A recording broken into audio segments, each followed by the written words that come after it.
Aujourd'hui, l'État n'a qu'un mois de stock de cartes grises devant eux et que toutes les cartes grises qu'ils vont imprimer ensuite seront des vraies fausses cartes grises puisqu'elles n'auront pas les filigranes.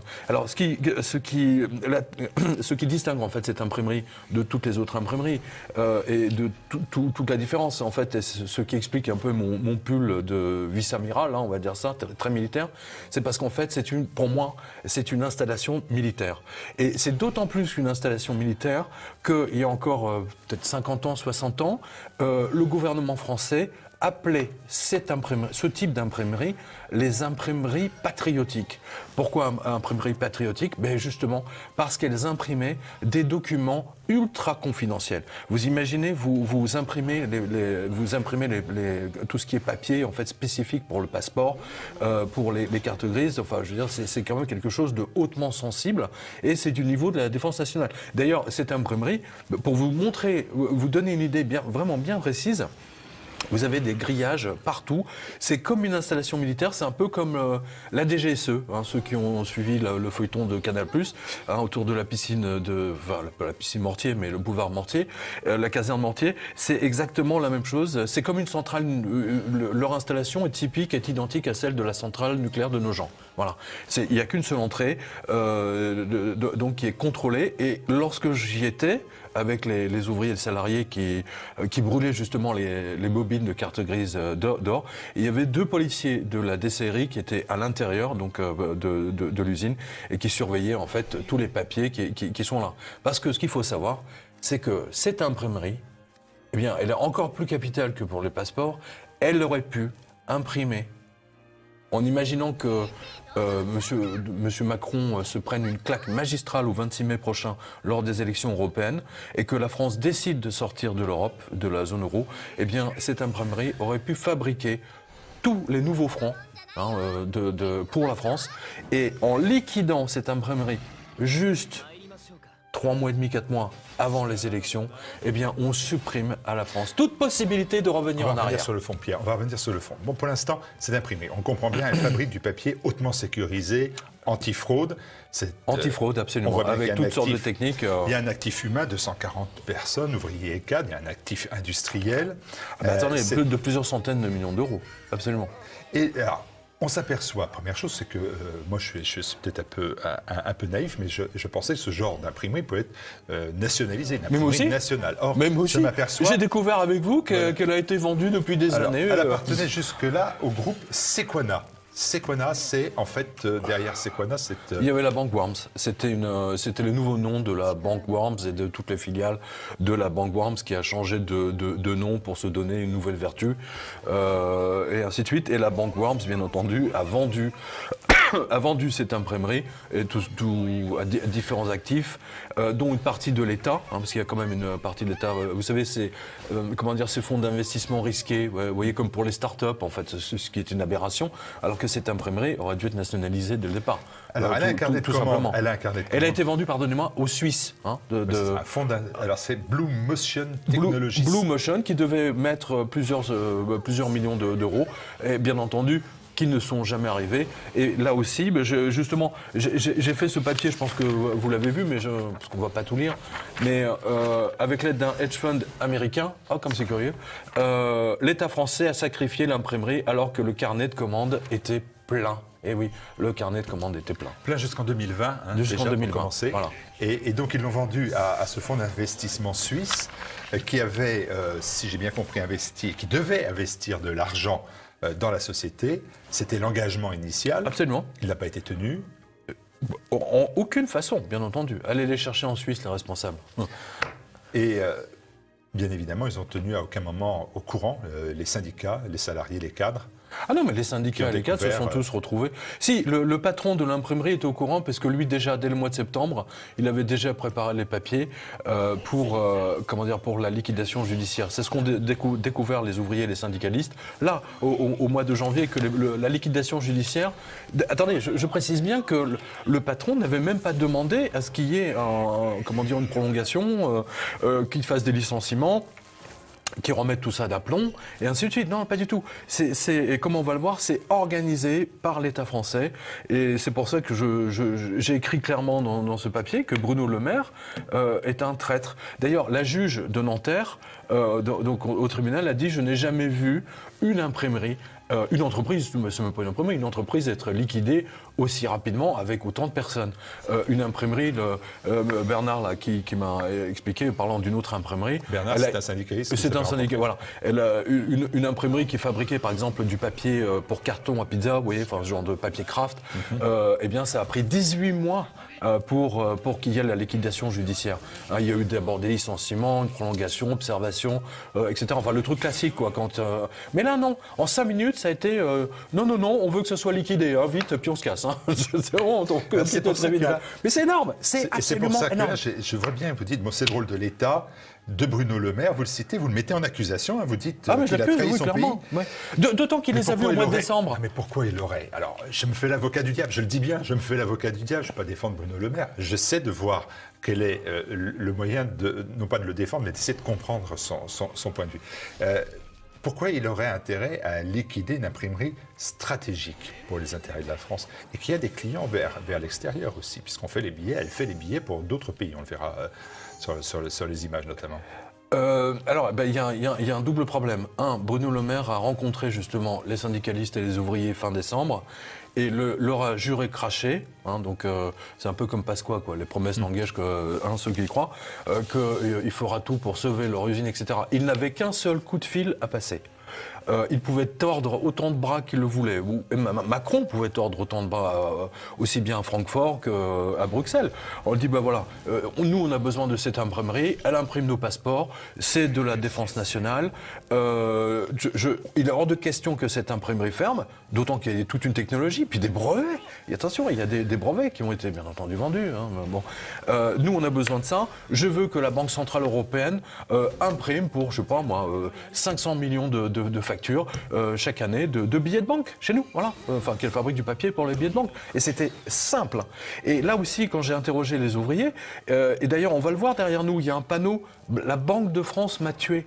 Très intéressant, c'est la première fois que je voyais ça. C'était vraiment précis. Le patron ne voulait surtout pas travailler avec la Banque de France. C'est définitivement plus que suspect, je dirais même c'est signé, quoi. Parce qu'en travaillant avec la Banque de France, c'est imprimer du papier pour fabriquer des euros, c'est sûr. N'oubliez pas, Varoufakis, lorsqu'il était ministre des Finances en Grèce, il voulait absolument sortir, il voulait revenir au drachme. Le problème auquel ils se sont heurtés, c'est que, bien entendu, la Grèce a été nettoyée de ces imprimeries qui auraient pu fabriquer effectivement du papier pour des drachmes. Et donc c'est pour ça qu'il était question d'aller fabriquer les nouveaux drachmes en Russie. Donc là, ça tenait plus la route, vous voyez. Ils ont perdu leur souveraineté. Et là, la France vient de perdre une souveraineté absolument majeure. Et je dis à tous les militaires qui nous regardent, parce que je sais que, et gendarmes d'ailleurs, parce qu'ils sont beaucoup à nous suivre, je dis, mais qu'est-ce que vous diriez si demain, par exemple, l'État décidait de privatiser la DGSE? C'est-à-dire qu'on prend la caserne Mortier, on dit, voilà, tout ce qu'il y a dedans, on vend 51% à un hedge fund américain, au hasard, bien entendu, et ensuite, au bout de 15 ans, 20 ans, vous fractionnez, vous vendez tout le reste en tranches. Et c'est exactement ce qui s'est passé avec cette imprimerie. C'est absolument scandaleux. C'est un des derniers bastions de l'État, je veux dire un fleuron de l'État qui vient de la France, qui vient de tomber littéralement. Je trouve ça mais gravissime, mais en même temps je ne suis pas du tout surpris. Et c'est signé, c'est 4 mois avant les élections européennes. Voilà. Hors de question qu'on fabrique du papier qui pourrait nous permettre de réimprimer notre monnaie. Et il existe encore, je pense, alors je ne sais pas si à Chamalières il fabrique du papier, je sais qu'il fabrique de la monnaie, mais là aussi on a perdu toute capacité à réimprimer des billets de banque. Ce qui est absolument invraisemblable. Et mettez ça en parallèle avec notre incapacité aujourd'hui à fabriquer des armes. Tout est. Vous savez, j'ai mis comment vous assurer qu'un pays a été définitivement mis en esclavage à votre profit. Lui supprimer sa monnaie, bien sûr, donc chose faite. La gestion de ses banques, chose faite. Lui voler sa bourse. chose faite, et au final lui détruire toute imprimerie high-tech qui lui permettrait de fabriquer des nouveaux billets de banque et surtout le papier, parce qu'avant d'imprimer, c'est le papier. C'est le papier qui compte. On va le voir derrière nous. Et Arjo Willings Security fabrique justement de la pâte à papier hautement sécurité avec du filigrane, ce qu'on appelle le... Je ne sais pas si vous vous souvenez, vous avez dû avoir ça, je pense que nos lecteurs aussi. Vous savez, les cahiers Clairefontaine. Oui, bien sûr. Vous vous souvenez, quand on regardait à travers, on voyait la jeune femme avec sa jarre qui versait de l'eau en filigrane.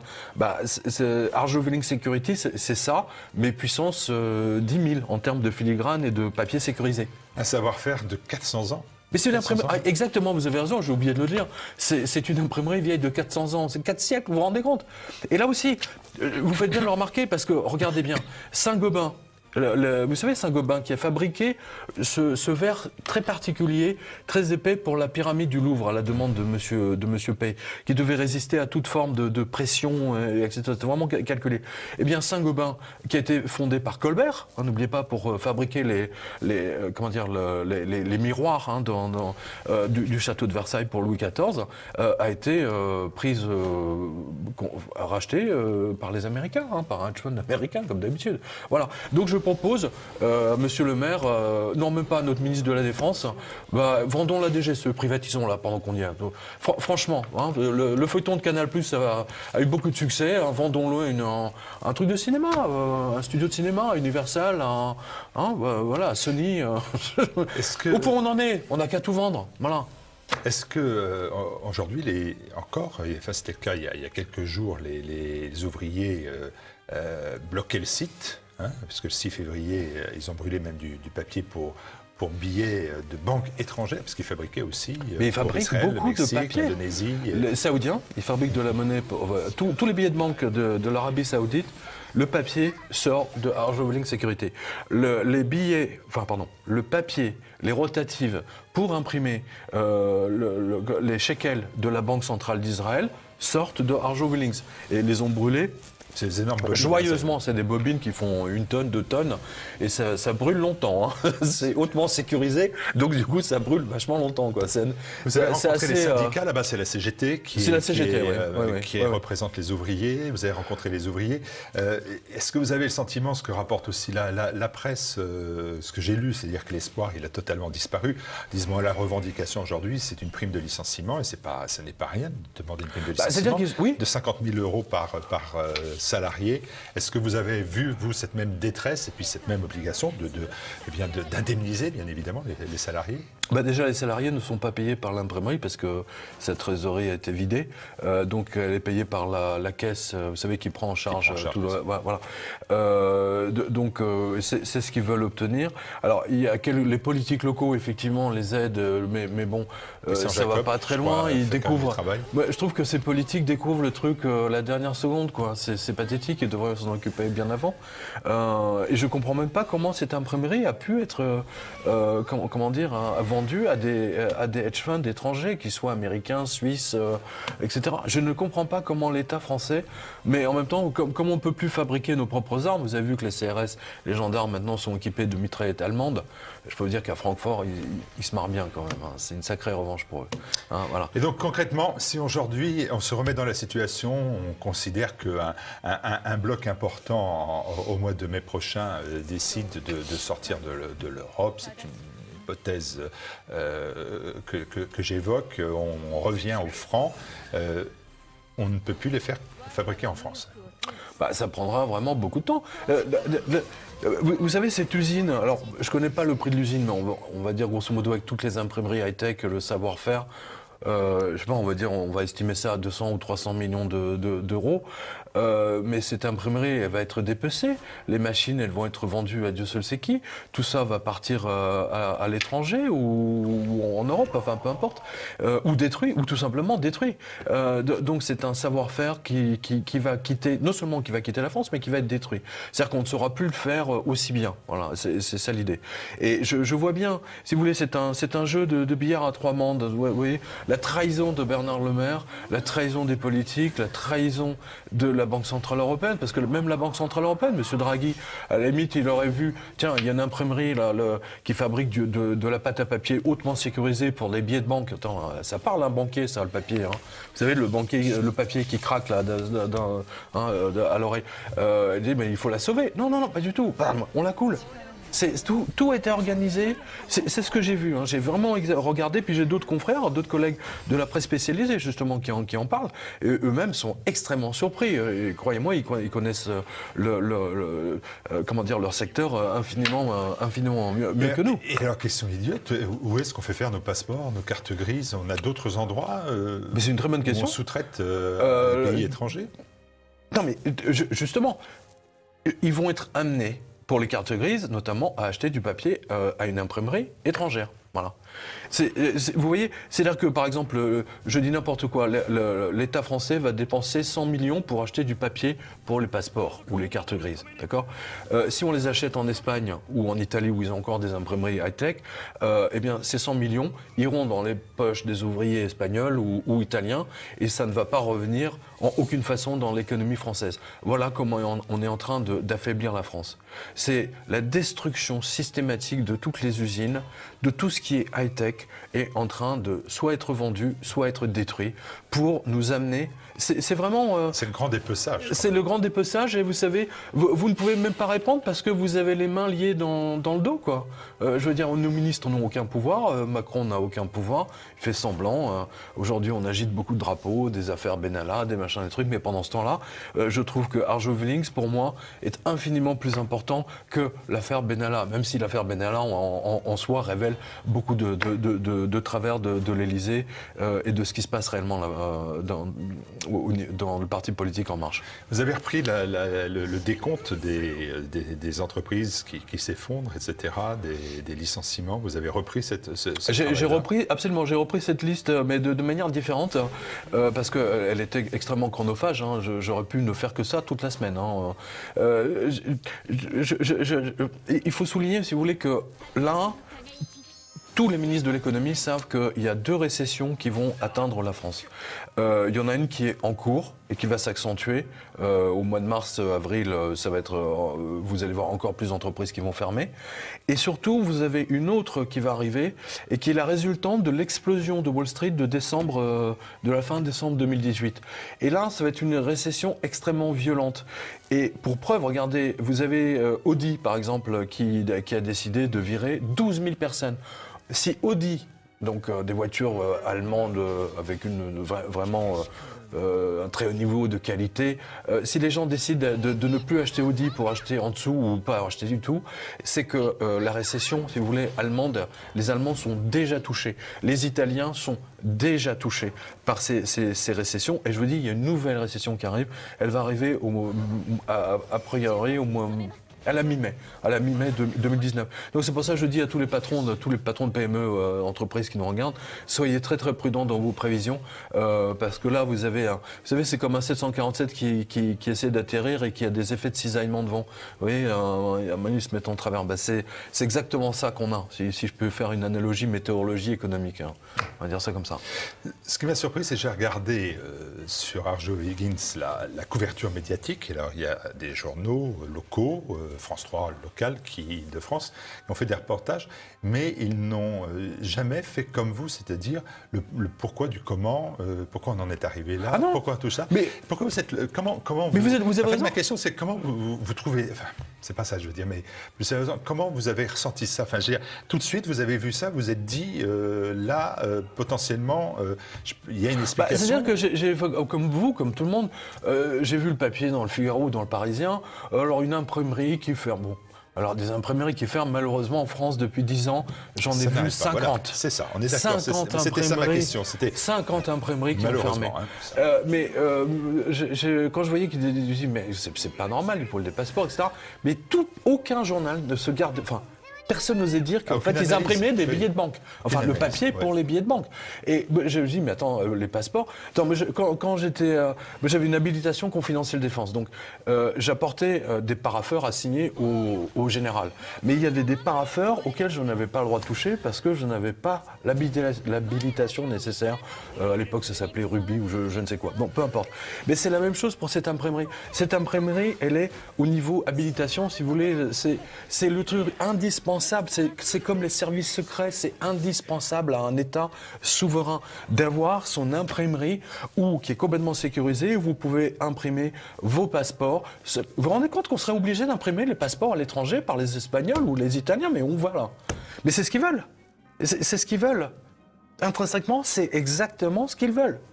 C'est plus de souveraineté du tout. Si vous ne pouvez plus imprimer vos billets de banque, mais je veux dire, moi j'ai toujours dit, si vous voulez, que la mise en esclavage, c'est vous supprimez la monnaie, bien entendu, et surtout vous supprimez les moyens qui vous permettraient de en fabriquer, si d'un seul coup vous vous révoltez.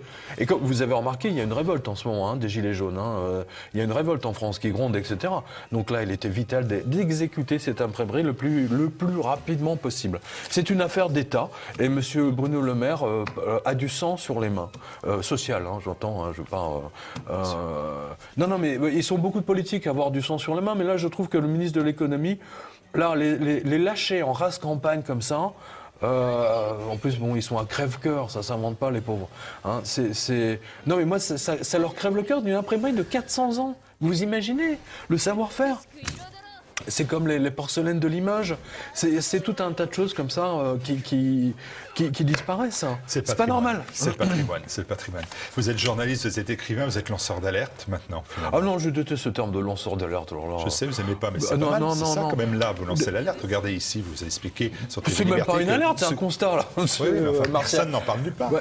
Mais non, mais parce qu'ils ne savent même pas de quoi ils parlent. Ils ne savent même pas de quoi ils parlent. Pour eux, c'est juste une imprimerie ou une PME comme une autre, malheureusement. Pour moi, c'est une affaire de défense nationale. Supprimer cette imprimerie, la lâcher, c'est autant privatiser la DGSE, autant faire visite porte ouverte à Ballard sur le ministère de la Défense. On n'a qu'à balancer tous nos secrets par la fenêtre. Non, mais c'est absolument génial. Il y a vraiment une suppression totale de la souveraineté de la France. Et je vous dis, là, on touche. C'est le Blightmaster, c'était sa phrase fétiche. Le diable est dans les détails. Voilà. N'oubliez pas, le diable est un ange avant tout. Donc c'est vraiment, c'est très fin. C'est très fin. Déchu. Oui, déchu, mais déçu peut-être. Mais en tout cas, nous, on est déçus là pour le coup de voir notre ministre des Finances, Monsieur Le Maire. Pourtant, franchement, je pensais que là. Il sauverait cette imprimerie parce qu'il se rendant compte en fait de l'importance capitale stratégique de souveraineté pour le pays. Ben non, il leur a craché dessus. Voilà. Il leur a donné sa parole qu'ils ne feront pas faillite, qu'ils ne seraient pas liquidés. Et le 16 janvier, bam, ça a terminé. Et l'autre, évidemment, ils ne les prenaient plus au téléphone. Ils ont essayé de l'appeler. Les gens de la CGT à Argevlings, le cabinet de Monsieur Le Maire est aux abonnés absents. C'est le cas de le dire. Voilà. On comprend des fois la colère. Merci beaucoup, Pierre Jovanovic. Merci à vous. Puis je salue donc tous les, et de faire savoir tous les salariés d'Argevlings. J'espère qu'ils vont surtout pouvoir reprendre cette imprimerie. C'est vital. Et j'espère qu'un homme d'affaires un peu intelligent va pouvoir racheter cette imprimerie, que tout ce savoir ne parte pas à l'étranger. Il est vital qu'on ait encore une imprimerie de ce type qui fabrique du papier sécurisé pour tous nos... On a déjà, vous me direz, toutes nos frontières sont ouvertes, les migrants, on leur donne des papiers sans leur rien demander. J'ai une amie qui a essayé d'avoir ces papiers pour refaire un passeport, mais on l'a envoyé bouler. Donc vous voyez, les migrants, ils ont droit à tout. Là, pareil, les salariés d'Argevlings, on les dégage, on s'en fout. C'est un nouveau monde. Ils sont en train de préparer un nouveau monde, mais ils ne se rendent pas compte que leur nouveau monde est en train de s'écrouler sur eux. J'espère. N'oubliez pas, oui. Vous savez, le 11 septembre, ce à quoi on a assisté, l'effondrement des tours, n'oubliez pas, ces tours, elles s'appelaient le World Trade Center, hein, les tours, le commerce mondial. Mais si on prend en valeur absolue, c'est le commerce mondial qui s'est écroulé. Et là, on voit avec toutes ces crises les unes après les autres, toutes ces entreprises qui font faillite, Wall Street qui explose encore au 28 décembre, etc. On voit vraiment qu'il y a un sacré souci. Et l'Italie est la première qui, à mon avis, va exploser en cours de route. Merci Pierre Jovanovic. Partagez cette vidéo, bien évidemment. Faites savoir. Ah oui, faites-le savoir, oui. Merci beaucoup. Merci à vous.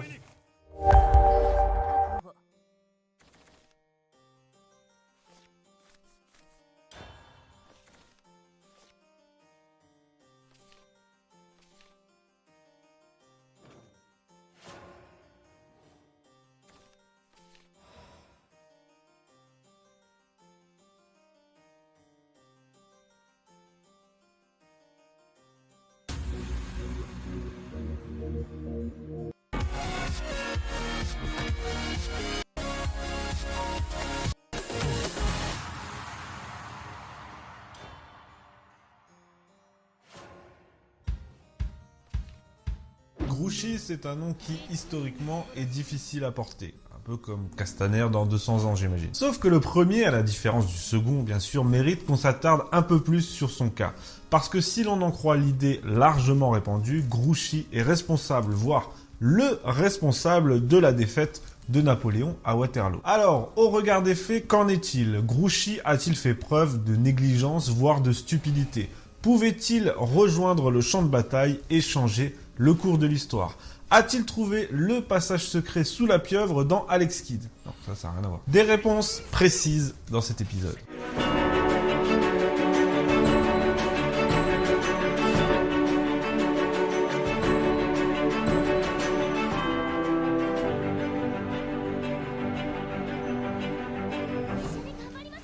Bon, je vais pas refaire tout le contexte historique, l'abdication de Napoléon, 1814, il est exilé à l'île d'Elbe, puis il revient en 1815, les puissances étrangères lui déclarent à nouveau la guerre, c'est la campagne de Belgique qui commence puisque les Anglais ont débarqué. Pour une fois qu'ils font pas la guerre avec le sang des autres, cela ça mérite quand même d'être souligné. Bref, la campagne de Belgique commence le 15 juin 1815. Napoléon, comme à son habitude, préfère prendre les devants et aller au-devant de ses ennemis. Ouais, ça fait 2 fois devant, mais bon, en même temps, c'est une campagne de 3 jours, donc faut bien meubler un peu, quoi. Grouchy, qui est un cavalier reconnu, fait partie des 3 derniers maréchaux dont dispose Napoléon avec Ney et Soult. Donc, quand l'armée française entre en Belgique, eh bien, Grouchy commande l'écran de cavalerie qui ouvre la marche. Après la prise de Charleroi et la traversée de la Sambre, Napoléon réorganise son armée en 2. Il confie l'aile gauche au maréchal Ney avec pour mission de poursuivre les Britanniques, et puis l'aile droite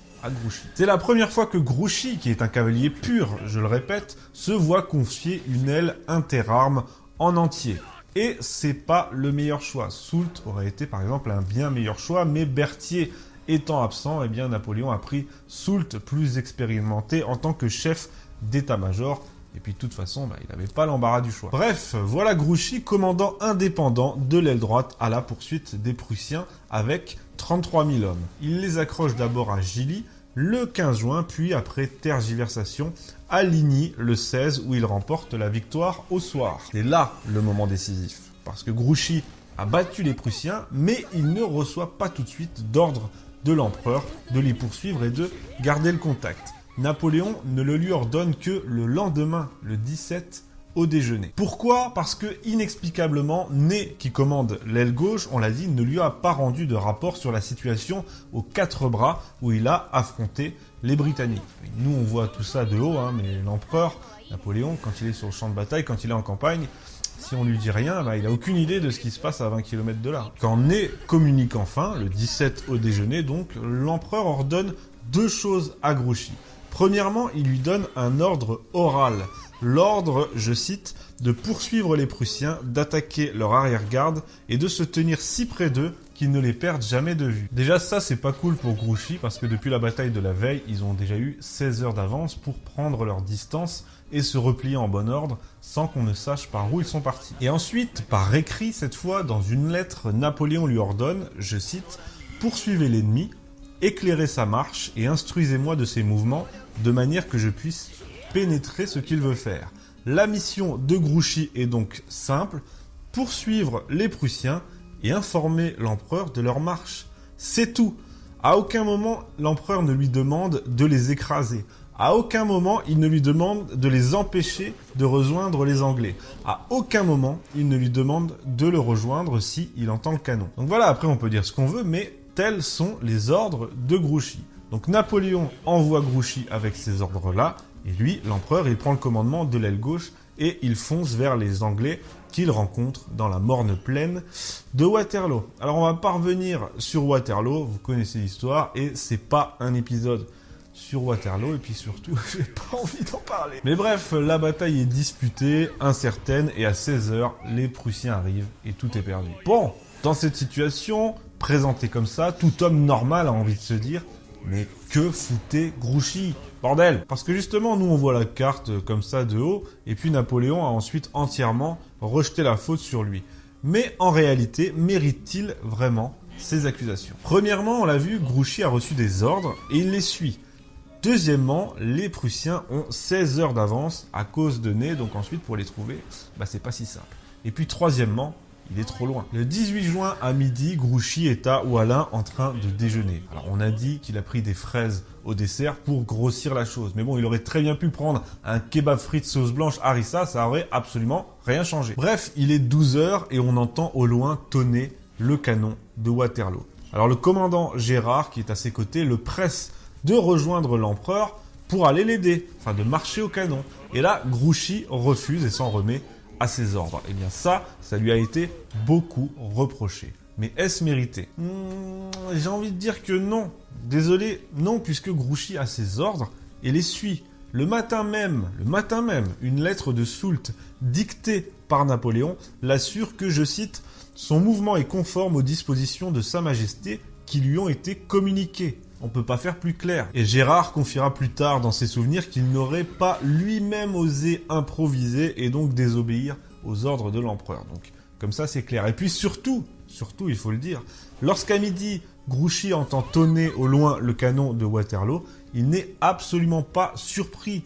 Il s'y attend. Il sait que Napoléon va livrer bataille. C'est pas une surprise disant « Oh, on a entendu un bruit là-bas, vite, on y va ». Non, c'est pas ça la guerre. Voilà, donc clairement, les reproches faits à Grouchy sur ce plan-là sont clairement pas mérités. Maintenant, on peut se poser une autre question. Pouvait-il en être autrement ?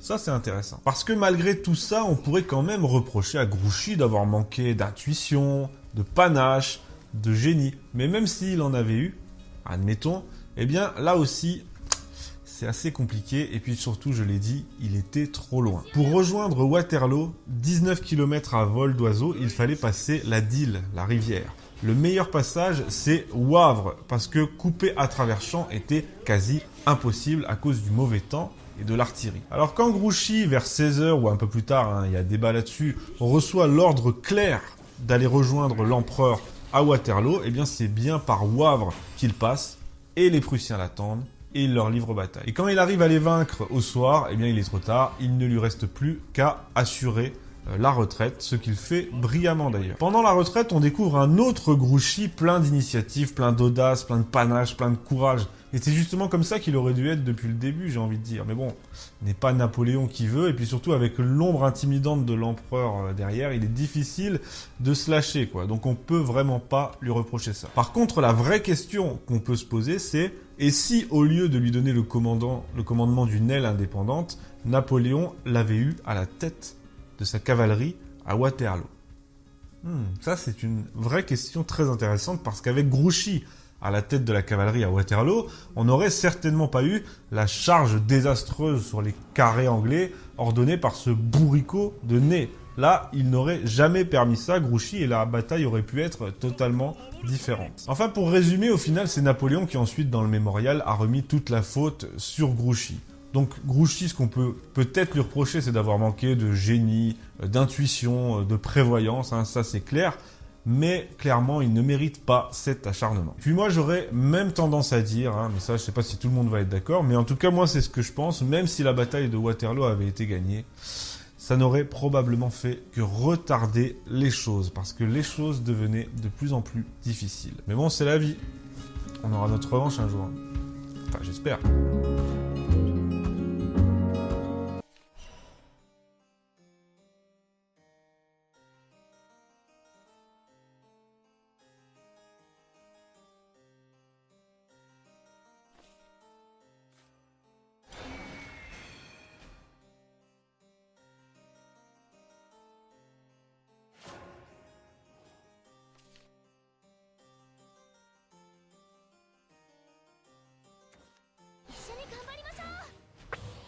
très pompeux comme personnage, et je trouve qu'il manque réellement de respect face au peuple français. Et j'estime que face à une France qui reste silencieuse, mais qui est la majorité du peuple, il devrait prendre conscience que c'est face à cette majorité-là que les choses devraient aller... il devrait aller dans ce sens-là, je veux dire, plutôt que toujours écouter les petites minorités. Parce que souvent, c'est ça, il écoute beaucoup les petites minorités. Et je trouve que oui, C'est ça que vous lui diriez. En face de vous, vous lui diriez, voilà, arrêtez d'écouter ces minorités qui s'imposent leur point de vue. Il est président d'une démocratie, donc au bout d'un moment, quand le peuple, 70% du peuple sont en accord pour dire que la politique ne va pas, il faut qu'il prenne conscience de ça. Est-ce que vous avez le sentiment, Maxime, qu'il prend conscience de cela, qu'il a évolué depuis le 8 décembre, nous sommes presque à la mi-février?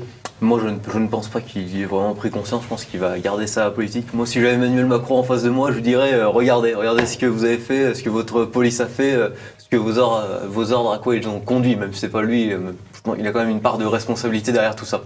C'est pas Castaner qui décide tout seul la politique de répression à l'égard des Gilets jaunes. Moi, ça me touche profondément parce que les Gilets jaunes, finalement, c'est la majorité du peuple français. Mais c'est pas la France qui a élu Emmanuel Macron. Emmanuel Macron s'en fout complètement. Emmanuel Macron, pour lui, c'est sa petite bourgeoisie parisienne, ceux qui ont réussi dans cette mondialisation, ceux qui se sentent bien dans ce monde cosmopolite. Et finalement, il représente une petite part des Français, c'est 22-25% des Français au final. Mais il gouverne avec cette petite minorité et il n'écoute pas le reste, la majorité du peuple. Et c'est bien ce qui est embêtant. Et si je vous dis aussi qu'il y a des policiers qui ont été blessés? Moi, je le conçois, et bien sûr, je m'en offusque, parce que j'ai toujours été plus ou moins du côté de la police. On a voulu monter des affaires contre la police, que ce soit l'affaire Adama Traoré, l'affaire Théo, etc. Chaque fois, la police, finalement, était blanchie. Voilà, j'ai toujours été du côté de la police. Et je conçois que la police soit attaquée, et ça ne me gêne pas qu'elle fasse usage de ses armes pour se défendre quand elle est attaquée et quand elle est en danger. Cependant, quand on voit que la police a mutilé plus d'une centaine de manifestants, c'est pour la plupart innocents, ils n'avaient rien fait. Nous, avec Fiorina, on faisait rien, il y en a tellement d'autres, j'ai vu d'autres vidéos des gens les bras en l'air qui se font tirer dessus, d'autres qui se font matraquer, etc., alors qu'ils n'ont rien fait. Et ça, c'est profondément choquant. Et il y a une petite musique qui dit, en fait, souvent dans la police, dans les banlieues, elle n'a jamais fait ce qu'elle a fait à l'égard des Français gilets jaunes. Vous pensez que c'est justifié ou c'est un slogan comme ça lancé? Un exemple tout simple, la nuit du Nouvel An, plus de 500 voitures qui ont été brûlées. 0 blessé du côté des casseurs dans les banlieues. Ils ont brûlé 500 voitures. Les gilets jaunes, ils ont fait beaucoup moins de dégâts. Ils n'ont jamais brûlé 500 voitures. Et pourtant, il y a eu beaucoup plus de blessés. Moi, je pense qu'il y a un 2 poids 2 mesures. L'État nous a montré qu'il était capable de réprimer. Maintenant qu'il aille réprimer aussi là où ça casse, c'est-à-dire dans les banlieues, là où il y a du trafic de drogue, et là où toutes ces zones de non-droit, tout simplement, où la police recule. Est-ce que depuis le 8 décembre, vous avez reçu un message des autorités publiques? Je pense bien évidemment peut-être au préfet de Paris, peut-être à Madame Schiappa, le ministre de l'égalité homme-femme. Vous allez me dire, dans les blessés, cette égalité homme-femme, elle est respectée. Du Premier ministre, je ne sais plus Édouard Philippe, je ne sais plus son nom, c'est dire, et du Président de la République. Est-ce que vous avez reçu un message de quelqu'un? Juste reçu le message d'un des députés du Rassemblement national, mais rien du tout sinon. Grand silence. Pas un mot? Pas un mot, non. Je trouve Marlène Schiappa très prompte à dénoncer certaines violences faites aux femmes parfois, et là, d'un seul coup, je la trouve très silencieuse face à plusieurs jeunes femmes qui ont été blessées gravement par la police. Mais on n'en attendait pas moins du gouvernement, on savait très bien que ce n'est pas notre France. Je l'ai dit, et c'est ma dernière question, j'ai dit au départ, je vous ai présenté Fiorina comme une militante, une jeune patriote, pas militante, mais une jeune qui aime son engagement national, comme l'on dit. Est-ce que tout ça, ça vous amène à vous dire que vous avez joué avec le feu, qu'il faut arrêter, reprendre bien mes études, ou est-ce que ça vous a conforté dans vos idées en vous disant je suis dans mon bon droit et je porte la bonne parole? Est-ce que vous avez changé de point de vue après ce qui vous est arrivé? Non, pas du tout, je ne regarde pas du tout. Je trouve que oui, je suis dans mon droit. Dans une démocratie, on a le droit de manifester. Donc j'ai voulu porter la parole du peuple. Et j'ai pas de regret à avoir pour ça. La suite des événements, pas pour vous, on a bien compris qu'il faudra beaucoup de temps pour revenir à la normale, et qu'on y arrivera, enfin, que les médecins y arriveront. Est-ce que la suite, c'est quoi? C'est être prof de philo? Oui, je pense, oui. Et votre philosophe préféré? La dernière fois que j'ai posé ça, c'était un directeur d'un mouvement politique, et ça m'a coûté très cher, parce qu'il m'avait répondu Rousseau, ça a fait un scandale. Donc même si vous me dites Rousseau, Non, moi, ça serait plutôt Nietzsche. Nietzsche. Bon, voilà. Et pourquoi Nietzsche, alors? C'est pas une interro, hein. L'idée de surhomme, que j'aime beaucoup, chez Nietzsche. Bon, écoutez, on va se quitter là-dessus. En attendant, avec des simples humains, merci beaucoup, Fiorina Aligné. Merci à vous aussi, Maxime Jacob. Et puis, à très bientôt sur TV Liberté.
Quand tu souffres d'un refroidissement, tes projets tombent à l'eau.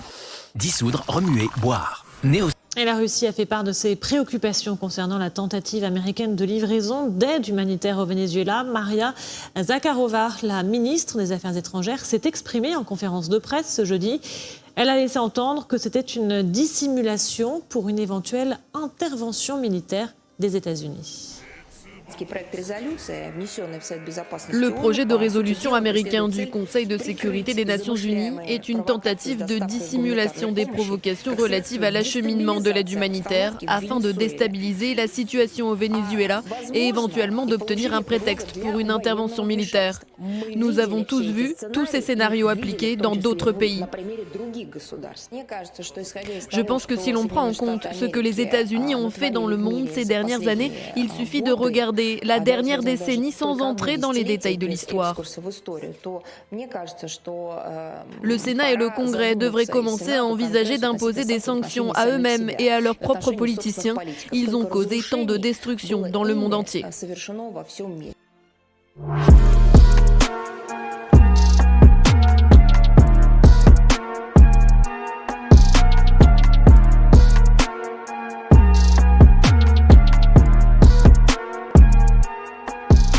Bonjour à tous, je me trouve ici à Paris pour l'acte 13 des Gilets jaunes et vous l'avez vu la semaine dernière, je me suis fait agresser à Toulouse par des antifas. Alors j'ai décidé de venir aujourd'hui à Paris malgré la montée des tensions quand même. On voit qu'il y a des black blocs au sein du mouvement depuis environ 2 actes. Alors qu'en sera-t-il aujourd'hui? C'est ce qu'on va savoir tout de suite. C'est parti, suivez-moi. En fait, on veut pas qu'ils chient eux. C'est toi qui décides de ça? C'est un 2-3 soleil. C'est étonnant. Il y aurait beaucoup plus de liberté en France que sous une monarchie. Il vient de dire Pikachu, c'est moche. Quelque part, les gens, ils sont pas assez pauvres. Moi, je suis français, mais j'en dis rien. Vive la France, ouais. Nous ne sommes pas sionistes.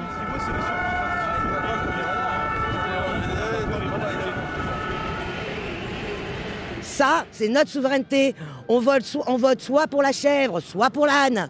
Et si on veut pas des deux, on vote blanc. Et je pose la question, 70% de la population aurait voté blanc aux dernières élections. Qu'est-ce qui serait passé? Moi, ça fait 30 ans. Quand ça m'intéresse, je vote. Quand ça m'intéresse pas, je vote blanc.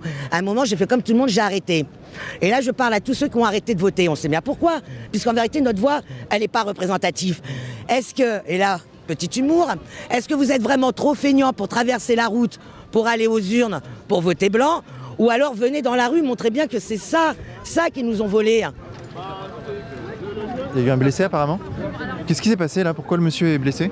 Il faisait partie du service l'ordre de la manifestation. D'accord. Il est arrivé qu'il y a eu un petit chahutement, mais ils n'étaient pas assez, donc les CRS sont arrivés. Enfin, la police. Ils ont tapé un peu partout, ils n'ont pas regardé qui c'est quoi, ils ont mis un coup de matraque, le monsieur il est ouvert sur toute la tête. Il a perdu pas mal de sang, mais il veut continuer la manifestation. Quand je vois ça, c'est triste. C'est triste. Parce qu'on ne fait pas du maintien de l'ordre, c'est de la répression qu'on fait, c'est tout. Voilà. On cherche... Je ne sais pas ce qu'on cherche. Je ne sais pas ce que le gouvernement cherche. Voilà. S'ils cherchent vraiment la révolution, ils vont l'avoir. Comment ça se fait qu'en France, en 2019, on voit ce genre de choses? Nous, je ne sais pas. C'est des gens, c'est des sauvages, c'est tout. Parce que nous, on vient pour défendre notre beefsteak. Moi, j'étais routier et on me prend 50 € tous les mois. C'est pas normal. Mais je ne viens pas pour casser, monsieur. Ah non, je viens défendre mon beefsteak. On vient se faire casser. Oui, plutôt, oui. On vient se faire casser, monsieur, oui. Ça fait combien de fois que vous venez, monsieur? La 13e fois. 13e fois? 13e fois. Oh là là. Et j'ai des enfants, moi, j'ai des petits arrière-petits-enfants, monsieur. Je leur défends leur truc, ça me fait honteux de voir ça. Et j'ai fait la guerre d'Algérie, pourquoi faire? Pour se faire casser ici. Et jamais rien eu là-bas, en Algérie. Et ici, on veut me tuer. Quoi que c'est normal? Hein, monsieur? C'est normal? Non. Vous pouvez être crevé d'être comme ça. Vous pouvez être crevé. Mais vous pouvez penser ça à la télé, monsieur. Je m'appelle monsieur Robin Bernard. Bonjour mon père, qu'est-ce que vous faites là? Qu'est-ce que je fais là? Je manifeste. En quoi les gilets jaunes concernent-ils Dieu? Alors tout ce qui touche l'injustice, ça concerne Dieu directement quand même, parce qu'on est ici pour, il nous met sur la terre pour être heureux et nous on crée des conditions d'injustice, donc ça peut le concerner quand même, non? Et l'Église, elle en pense quoi? Parce qu'on l'a pas entendu s'exprimer sur les gilets jaunes. Vous êtes un antifa repéré, vous faites attention, on va peut-être prévoir une extraction, d'accord? D'accord. Ok, bon, je vais continuer à faire des interviews,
Interviews. Fais gaffe à toi, ils sont 200 là-bas. Ils sont 200 Ils sont moins de 200 en fait, fais gaffe. 200 mètres devant. Ils sont au moins une centaine, 200, je dirais franchement 200. Et 200 mètres devant. Ouais, faites gaffe à vous parce que. Ils sont 200 Ah, 200 ils sont Antifa. très très nombreux, ils sont rentrés dedans. Antifa. Ouais, ah ouais. Tu t'es fait marbrer? Comment? On m'a dit que tu t'étais fait marbrer. Ouais, à Toulouse. Comment tu vas? Ça va, et toi? Bah écoute, ça me fait chier quoi, parce que j'en ai marre que les mecs se fassent taper, qui que vous soyez, quoi que vous fassiez. Ouais, je sais. Faut arrêter quoi, c'est chiant quoi. Et apparemment, En plus pour dénoncer ces gens-là, c'est pas là On va les voir vite fait. Ouais, non, mais moi je m'en fous quoi, je suis pas pour la violence, donc à un moment donné, les mecs qui se font marbrer, ça me casse les couilles quoi. ouais, là le truc c'est qu'ils sont 200 en face apparemment et tu sais je suis une cible pour eux quoi. Bah fais attention à toi quoi. Ouais, ouais. Hein Ok, ouais, de toute façon je vais rester. Ouais, fais gaffe à toi. Ah ici on n'est Merci. pas à Toulouse, hein. Pardon. Donc voilà, en fait, en gros je suis relégué en fin de cortège parce que il y a. Ils sont 150, un groupe de 30 qui est environ à 200 mètres et après ils sont étendus jusqu'au bout. Ouais. Mais tu comptes 150 minimum avec un gros groupe Ils de 30. se sont étalés pour transmettre le mot en fait si on passe. Ok, donc là je me trouve avec l'un de ceux qui m'accompagne et qui fait ma sécurité, mais en l'occurrence là il est allé voir les Antifa. Alors qu'est-ce que tu as vu, dis-moi? Alors j'ai vu un bloc à peu près de 100 personnes cagoulés, masqués, avec des casques de moto pour la plupart, qui tenaient des bâtons et qui sont massés, infiltrés parmi la foule et qui sont assez vindicatifs, disons. Donc ils se mêlent pas aux manifestants, en fait, ils restent entre eux. Il y a des guetteurs un peu qui sont dans leur mouvance, qui sont à droite à gauche et qui regardent s'il n'y a pas de ce qui classerait comme des extrêmes droites. Voilà. Donc là je peux pas avancer en réalité là. Il y a 100 mètres, 200 mètres de marge. Et après, si on se met en milieu de cortège, on se fait repérer et là c'est dur de s'en sortir. Ok.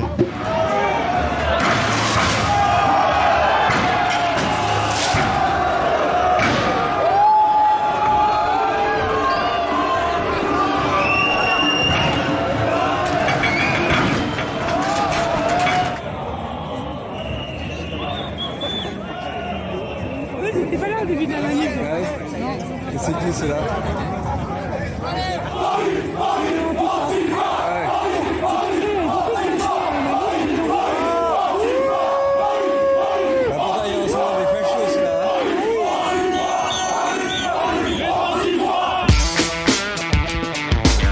Donc là le cortège a été stoppé et les Antifas se sont regroupés à une centaine de mètres devant nous. Ils se sont incrustés à l'intérieur du mouvement, ils n'étaient pas là il y a 2 actes. Ils se sont vraiment incrustés à l'intérieur, c'est même plus de l'infiltration, c'est de l'incrustation là.